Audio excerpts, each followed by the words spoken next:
Welcome to Miss Retro Reads. I hope you're all having a great Sunday. Happy Father's Day in America to all the dads. I was recently thinking of how Our Lady of Fatima said that the last battles in the church from the devil would be against the family. So I thought it would be good to have a little refresher on marriage. Please, Mom and Dad, listen to this first before you let your kids listen to it. Make sure it's appropriate for them. Thanks. This is St. Augustine, Marriage and Virginity. This is a reply to further objections from Polentius. Polentius argues that adultery dissolves a marriage. The first of those additional points, which indeed I believe I should answer, concerns that text of the Apostle where he says, "For the rest, I say not the Lord that a wife should not leave her husband, but if she does leave him, she should either remain unmarried or be reconciled to her husband." 1 Corinthians 7, 10, and 11. You do not think that the words, "if she does leave him," should be understood as meaning that she leaves a husband who commits adultery, which is the only reason it is right to leave him. You think it refers rather to the one who leaves a husband who is chaste, and the reason she is commanded to stay unmarried is to enable her to reconcile to him, if he refuses to be celibate. Otherwise, by not being reconciled to him, she herself would drive him to commit adultery by marrying someone else while she is still alive. Moreover, you think that if she leaves a husband who commits adultery, she is not commanded to remain unmarried.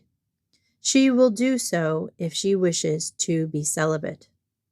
But if she does marry, she will not be looked on as breaking any commandment.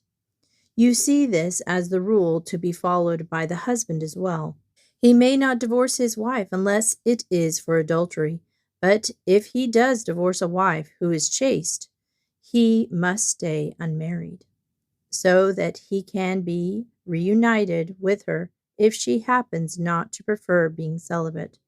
Otherwise, by refusing to be reunited with a wife who is chaste, he will drive her to commit adultery by marrying someone else while he is still alive, because she is unable to stay celibate. If, on the other hand, he is divorced from a wife who committed adultery, he is no longer bound by any commandment to stay celibate, and he does not commit adultery at all if he marries someone else while that wife is still alive.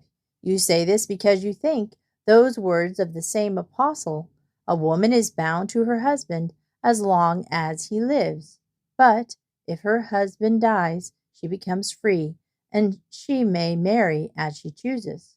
1 Corinthians 7:39.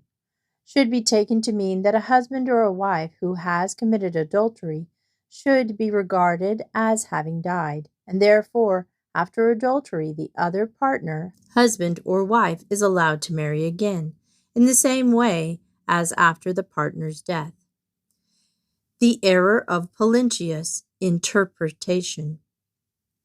After considering these views of yours, I should like to ask you whether anyone who marries a woman after she ceases to be bound to her husband should be considered an adulterer.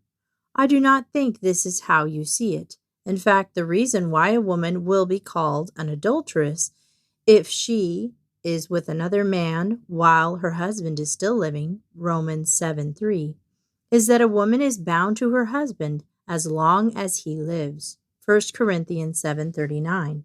But if she did not have this bond with her husband while he was alive, she could marry someone else without being accused of adultery.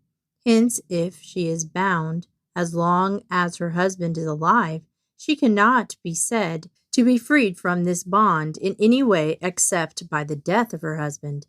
Then, if this bond between husband and wife is broken by the death of either of them, and adultery, as you say, is also to be considered the same as death, without a doubt a woman will also be freed from this bond by committing adultery. You cannot say she is bound to her husband when the husband is no longer tied to her. It follows from this that After she ceases to be bound to her husband by committing adultery, no one commits adultery by marrying her. Adultery does not dissolve the marriage bond.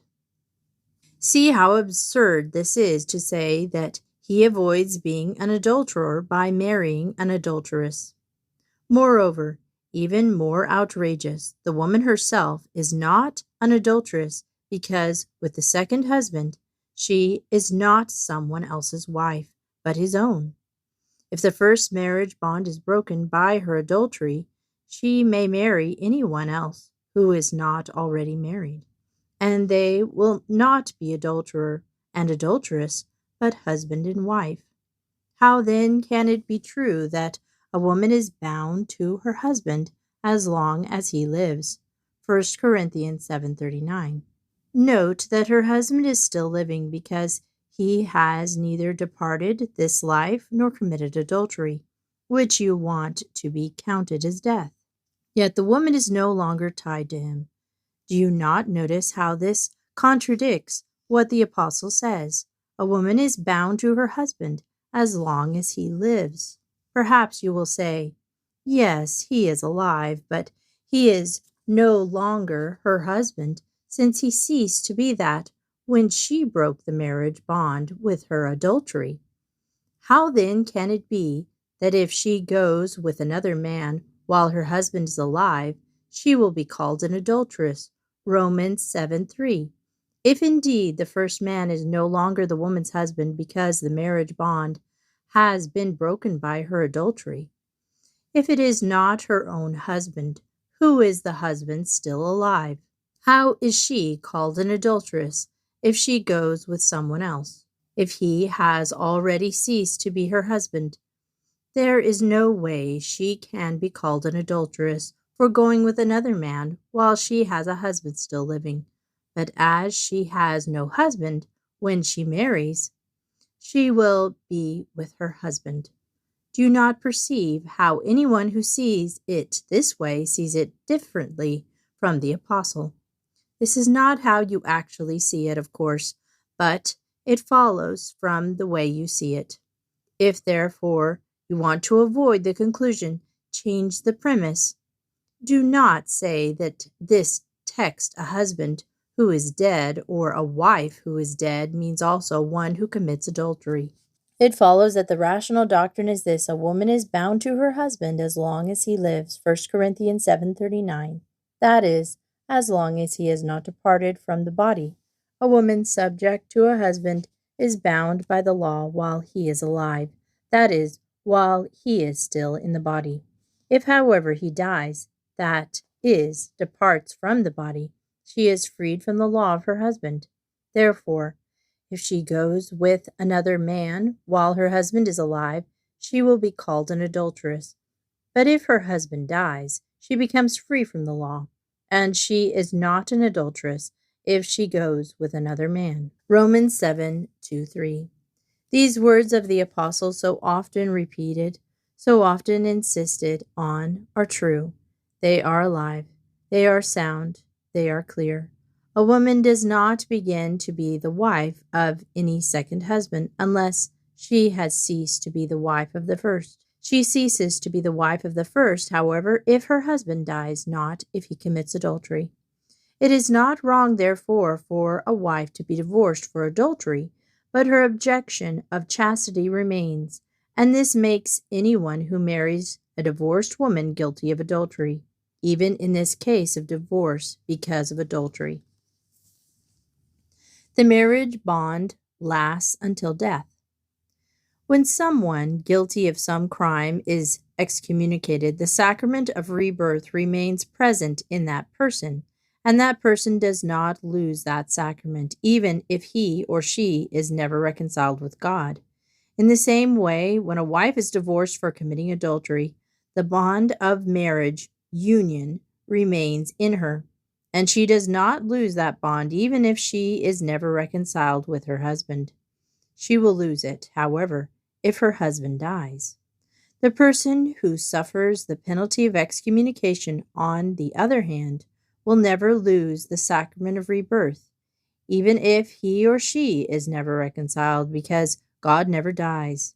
It has to be said, therefore, that if we want to be guided by the apostle in our thinking, we must not say that a husband who commits adultery is to be considered as dead, and therefore it is not wrong for his wife to marry someone else, although adultery is a death, not death of the body, but death of the soul, which is worse. Nevertheless, when the apostle said, "But if her husband dies, she may marry as she chooses," 1 Corinthians 7:39, he was not speaking of this death, but only of the one whereby we leave the body. If the marriage bond is dissolved by the adultery of husband or wife, the consequence is the perversion that showed we must avoid, that by her own unchaste conduct the woman too is released from that bond. If she is released, she will be free from the law of her husband, and so a ridiculous thing to say, she will not commit adultery if she goes with another man, because she has been liberated from her first husband by her adultery. If that is such an aberration from the truth that no human mind, let alone a Christian one, can accept it, then assuredly a woman is bound to her husband as long as he lives. 1 Corinthians 7:39. Or to make it more explicit, as long as her husband has a bodily existence. The rule is the same for the husband too. He is bound to his wife as long as she lives in the body. Hence, if he chooses to divorce an adulteress, he may not marry anyone else. Otherwise, he himself will commit the sin he condemns in her. Similarly, if a wife divorces an adulterer, she too may not enter a union with anyone else, for she is bound as long as her husband is alive, and only if he dies is she freed from the law of her husband, and so able to be with another man without being an adulteress. Christ forgives the sin of adultery. You think it is difficult for a husband or wife to be reconciled with the other partner after adultery, but it will not be difficult if there is faith. In fact, why do we still call them adulterers, when we believe they have been either cleansed by baptism or healed by penance? In God's old law, these crimes, which without question have been washed away by the blood of the New Testament, were not washed away by any sacrifices. In those times, however, it was absolutely forbidden to take a wife contaminated by another man, although David unhesitatingly accepted back the daughter of Saul, whose own father had taken her from him and given her to another man. He did this as a sign of what was to come in the New Testament. Now, however, Christ has said to the woman who committed adultery, "Neither do I condemn you. Go now and sin no more." John 8:11. After that, is there anyone who does not understand that a husband should forgive what the Lord of both of them, has forgiven? And a woman, one believes, has repented and had her crime wiped away by the divine mercy, should no longer be called an adulteress. To withhold forgiveness shows a lack of faith. Clearly, this is abhorrent to the mind of the unbelievers, so much so that some people of limited faith, or rather, I believe, enemies of the true faith, fearful of giving their wives the license to commit sin, expunge from their manuscripts that incident of the Lord showing forgiveness to the woman who committed adultery. This is like saying that he who said, "Go now and sin no more," gave permission to commit sin, or that the divine doctor should not have healed the woman by granting forgiveness of that sin, for fear that persons with diseased minds might be offended. It is not that those who are displeased by what the Lord did on that occasion are themselves pure, and it is their chastity that makes them strict. Rather, they belong to the class of person to whom the Lord said, let whoever is without sin among you cast the first stone. John 8:7. The difference is that those people were frightened by their consciences and withdrew and desisted from testing Christ and persecuting the woman who had committed adultery, whereas the people we are talking about are not only sick persons finding fault with their doctor, but also adulterers raging against adulteresses. If one said to these people not the words those others heard, whoever is without sin, for who indeed is without sin, but rather, whoever is without the same sin cast the first stone, then perhaps they would stop and think how great was God's mercy towards those people who were upset because they had not killed the adulteress, since he allowed them to go on living, even though they were adulterers. Christian men are required to be as chaste as women. When we say this to them, not only do they refuse to retract any of their severity, but they become angry at the truth, and they say in reply, "We are men. Must the honor of our sex endure this insult of being put on the same level as women with regard to the punishment deserved for taking liberties with women other than our wives? As if they ought not to restrain unlawful passion with more manly vigor because they are men. As if their obligation to be a model of this virtue for their wives is not greater because they are men. As if they would not be expected to capitulate less easily to lust because they are men.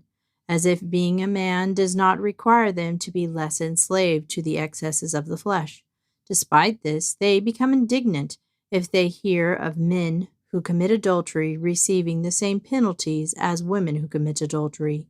In fact, they ought to have been punished more severely, since it is their role to surpass women in virtue and guide them by example. I am speaking, of course, to Christian men who listen with faith to the words, "The man is the head of the woman," Ephesians 5:23, and so acknowledge that they are the leaders, the women their companions. It follows that in the way he lives, a man must be careful not to go down any path where he is frightened his wife might follow by imitating him. The people we are speaking about, however, are not happy to have the same rule of chastity applied to husband and wife, but prefer to be subject to the law of the world rather than those of Christ, because in the matter of chastity, the laws of the courts do not seem to place the same restrictions on men as they do on women. Let them read, however, what the Emperor Antonius, certainly no Christian, decreed about this. A husband is not allowed to bring a charge of adultery against his wife unless he himself, in his condition, has given her the example of chastity, and if the hearing establishes that both alike have been unchaste, both will be convicted. These are the words of that emperor as we read them in the Gregorian Codex. My rescript will not prejudice the case in any way. If it was your fault, the marriage was dissolved, and in accordance with the Julian law, your wife, Euphrasia, married. She will not be condemned for adultery because of this through my decree, unless there is proof that she committed it. They will have it before their minds to investigate this, to see whether, while you yourself lived chastely, you also led her to cultivate good habits. It seems iniquitous to me that a man should demand from his wife chastity that he himself does not practice.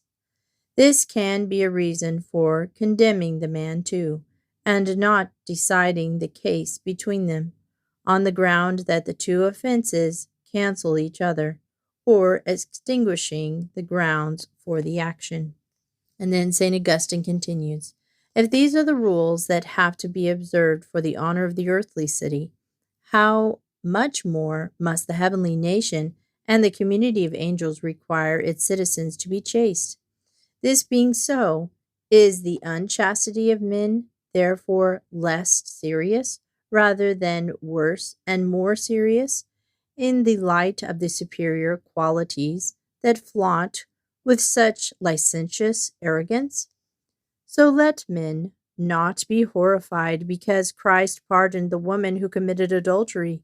Instead, let them recognize their own peril too, and struggle with the same infection. Let them have recourse with humble devotion to the same Savior. When they read what was done for her, let them acknowledge that they need that too. Let them take the medicine to cure their adulteries. Let them commit adultery no more. Let them praise God for his patience with them. Let them do penance. Let them adopt a forgiving attitude, and let them change their opinion about the punishment due to women and their own immunity from it. If reconciliation is refused, one must adopt celibacy. After discussing and considering these points, if in faith and humility thought is given to the condition they share, the peril they share, the injury they share, the salvation they share, reconciliation between husband and wives, even after adultery has been committed and expiated, will not be degrading or difficult. There is no doubt that the sins are forgiven through the power of the keys of the kingdom of heaven, and the effect of this is not that an adulteress is taken back after being divorced by her husband, but that after being in the company of Christ, she is no longer called an adulteress.